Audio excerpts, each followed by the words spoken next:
This is A.F. Winter, and you are listening to Confusional Arousals. A person's path in life is complex.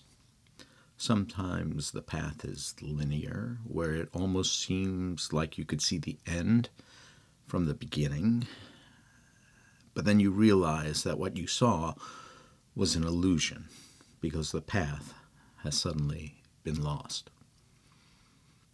There are times when I thought my life was planned out to the smallest detail. A moment later, it was as if I had drifted out in the middle of the ocean on a dinghy with no land in sight. A dinghy. Life swings from one extreme to the other like a pendulum, first clear, then convoluted. There's an old Chinese curse. May you live in interesting times. Interesting is usually dangerous. At either extreme of the pendulum, there is danger. Maybe a Chinese blessing should be, may your pendulum be still. Are pendulums Chinese things? I'll have to look that up. As an actor, I was always swinging violently in both directions. I was never interested in becoming a star. I never wanted to be a star. I felt that the minor characters were much more interesting because they were less defined. I wanted to become a real actor. I read tons of Stanislavski and his method in high school. Stanislavski, for those of you not familiar with him, was the first person to come up with a technique to teach acting. He was the artistic director of the Moscow Arts Theater in the late 19th century and needed a way to train his actors in the realistic style, which was becoming all the rage in Europe. And so, he developed this way to teach his actors how to act in his way. His books eventually were translated into English and found their way to England and America. Realism is now the prominent acting method in the world, over 100 years after Stanislavski developed his teaching method. I thought I knew everything about acting at 17. Youth.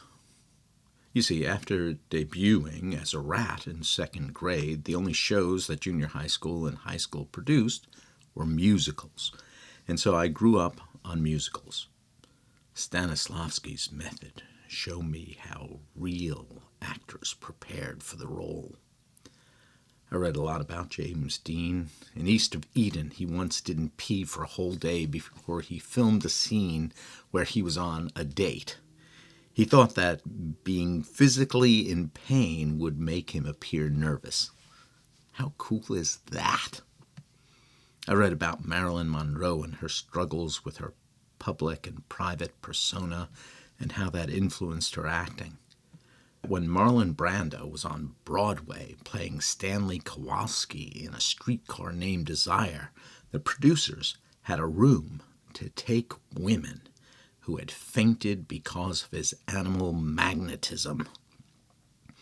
I never had a woman faint because of my magnetism, whether it be animal, mineral, or vegetable magnetism.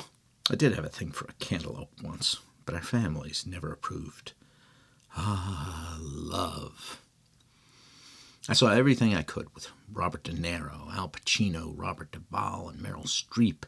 They blew my mind. I mean, how could they do what they were doing? They seemed so clear, so clean, so simple, and so elegant. My acting was messy. Then, at college, I was introduced to experimental theater. The first production I saw at Stony Brook was George Buchner's Wojciech. Wojciech was a religious man preoccupied with sin and guilt. He's an army barber who endures psychological humiliation by his captain and painful physical experimentation by his doctor to make extra money for Marie, his common-law wife, and their child. Wojciech is jealous with Marie's affair with a drum major. Filled with rage, he explodes into violence. The production was bizarre, fragmented, disjointed, and absolutely brilliant. I had never seen anything like it. From then on, I wanted to do weird theater.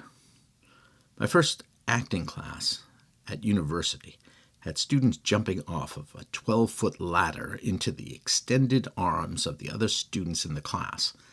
I think one student broke his leg from this extreme trust exercise. It wasn't me. At least I think it wasn't me. Another exercise had us rolling around on the floor to get to the opposite side of the room as everyone else was doing the same thing. Intertwining limbs, heads where heads had never been before. I don't think I made it to the opposite wall, but I was never again that naive little rat from the Pied Piper. Vicariously read books and plays by Brecht, Reinhold, Artaud, Grotowski, and Beckett, theater artists who courageously broke the chains of traditional theater. But my acting style was still somewhere between the musical and the method. My body always lagged far behind my mind. I continued in this way for most of my life, not satisfied with where I was. I always thought I was missing something. I probably let go of my happiness because I felt there must be something more than this. But maybe there wasn't. Maybe that happiness was all the happiness there ever was.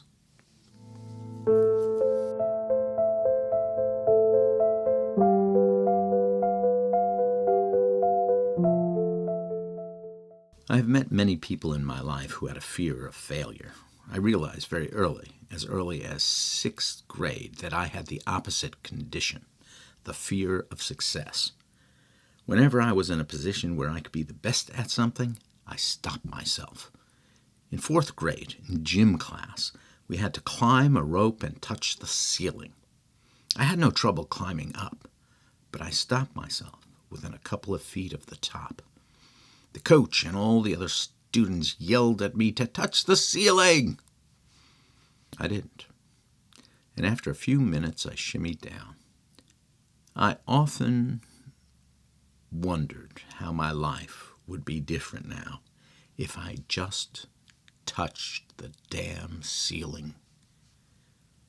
Would I now be happy with a wife and kids who all get together on Sunday evenings for dinner? Would I have a job as a doctor or a lawyer with a couple of homes, one in the city and one by the shore? I was just as self-destructive in college. My parents wanted me to be a doctor, so I took genetics, and I got a C in the class on purpose. They wanted me to become a lawyer. I took constitutional law, and I got a C in the class on purpose. Then they just gave up on me and told me to do whatever the hell I wanted to. I was very proud. I have thought of those times in my life, and it seems like whenever anyone told me I should do something, I generally went in the opposite direction, even when I knew their advice was the best thing to do. Now, at 60 or so years, I have this explanation. A rationalization, if I may. Here it is. Tell me what you think. If I ever was a success, people would think of me as something. Hey, that guy is special. He did this or that. Right now, I am known for fuck all, and that is quite nice. Maybe my pen name should be F.A. Winter instead of A.F. Winter.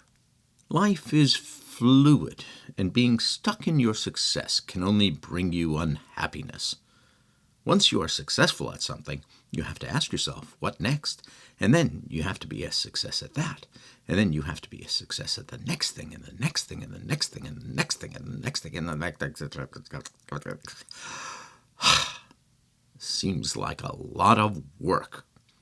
I went through a 10-year period where I never held a job for more than a couple of years. It wasn't that I was bad at the job, I just got bored easily. Now, after listening to this, my closest friends will probably tell me that I'm an idiot. And my rationalization for a marginally successful life is an excuse for not being true to the choices I made. They are absolutely right. But I've mostly enjoyed the bad choices that I've made. Sure, there are some things that I shouldn't have said, done, or written. There are things that I still regret 10, 20, or 30 years after I did them. I once had a crush on a girl in junior high school, but she was going out with my best friend. Classic love triangle. Then they broke up, and I asked her in a particularly snarky way, "Who are you going to go out with now?" And she said, "You." I turned tail and ran. She never gave me a second chance. I would have liked to have that moment back again.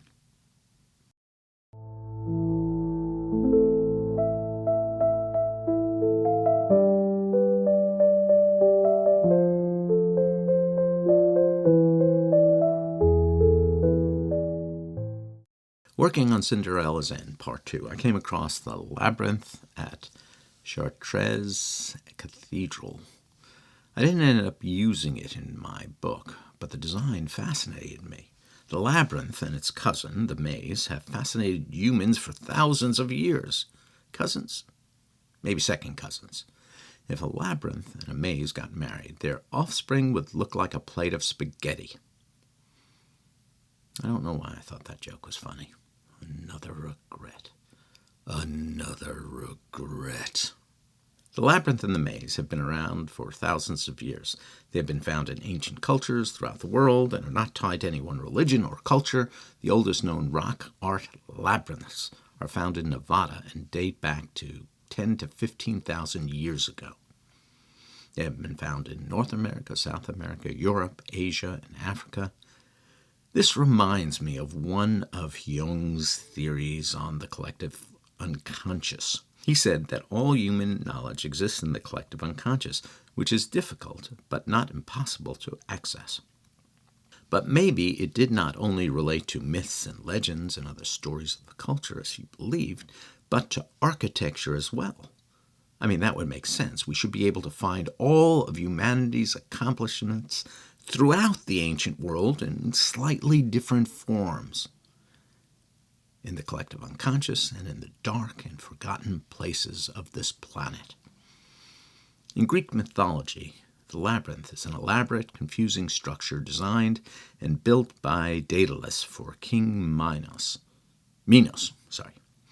of Crete. Its function was to hold the Minotaur, a creature that killed many men before it was sealed in this trap. There, it was eventually killed by the hero Theseus. Daedalus had so cunningly made the labyrinth that he could barely escape after he built it. Now you may ask, what's the difference between a labyrinth and a maze? A labyrinth continues into the end. As long as you keep on going, you will reach your anticipated destination. In a maze, there are many paths to choose, but only one leads to the end you desire. So, Daedalus constructed a trap for the Minotaur, which couldn't get out of the labyrinth, but a labyrinth is a path that continues to its end. So how could the creature be trapped? How could we be trapped in our lives when the path is clear? There's more to the difference between the two. A maze is a puzzle to figure out, a mystery to solve. A labyrinth is a spiritual journey, a meditation. So maybe we should look at this story metaphorically. Theseus must kill the Minotaur. The Minotaur is a difficult task.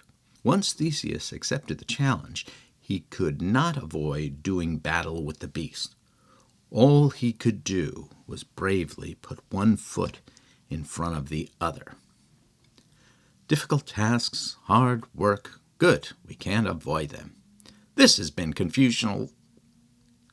I don't think I'm done yet. What if the Minotaur represented something more? What if it represented the thing we fear the most? We cannot avoid the thing we are most afraid of. It is waiting for us just around the corner, over the next hill. What am I most afraid of? The fear of success. As I mentioned before in this episode, that I don't want people to think I have some worth. That poem from a man in the pandemic that I have read previously should clarify things. I am not afraid of dying because there's nothing here that I'm afraid of losing. Am I afraid of success because I am actually afraid of losing success? Making it to the top of the mountain before falling off, lying bloodied, looking up at the heights I can no longer reach?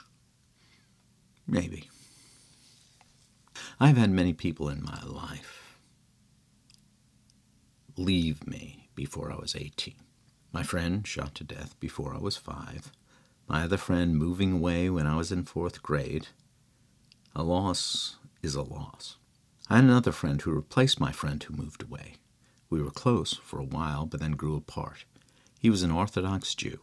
He was riding his bike home from yeshiva one night and was chased by a gang who didn't approve of his religious beliefs. There were witnesses who heard the pursuers yelling anti-Semitic slurs. They chased him into a construction site, and he fell off a bridge. He died. I had another friend, the one who was seeing the girl I was secretly in love with. Probably not all that secretly.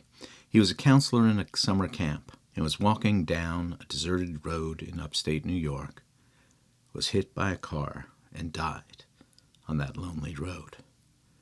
The driver drove away and was never caught.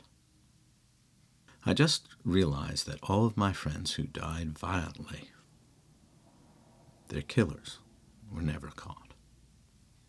Maybe my greatest fear is not being a success, but losing the people who are closest to me. That idea would certainly explain a lot.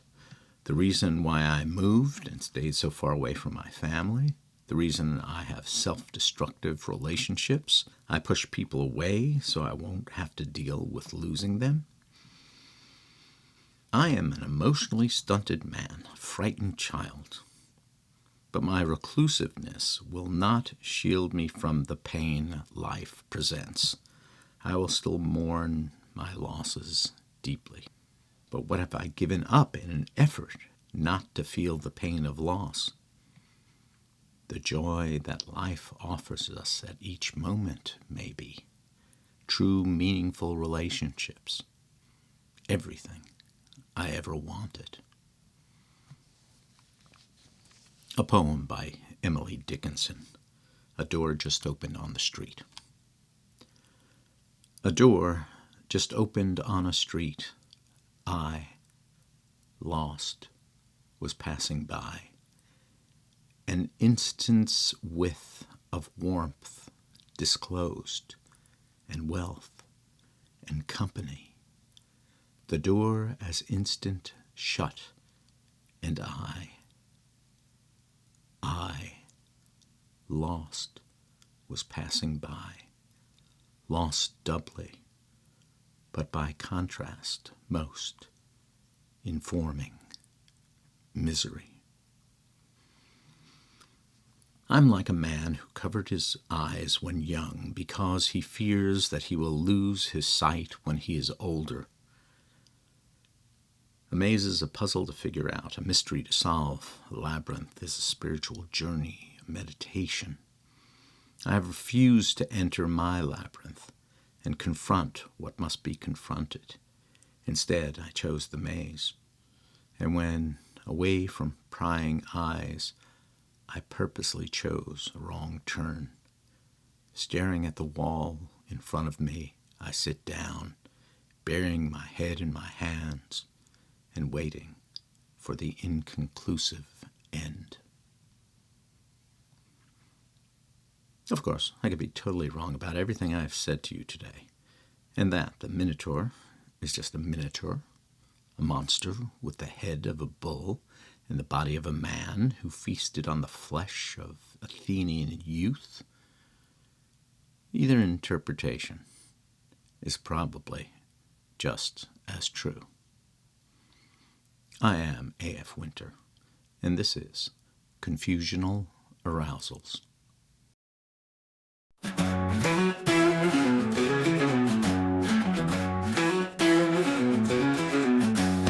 Minotaurs and pendulums swinging left and right, mazes and conundrums haunting me at night. Life is just a choice to take or pass, with grains of time slipping in the hourglass. And happiness is what we choose to make. Break through the ceiling for pity's sake. Oh,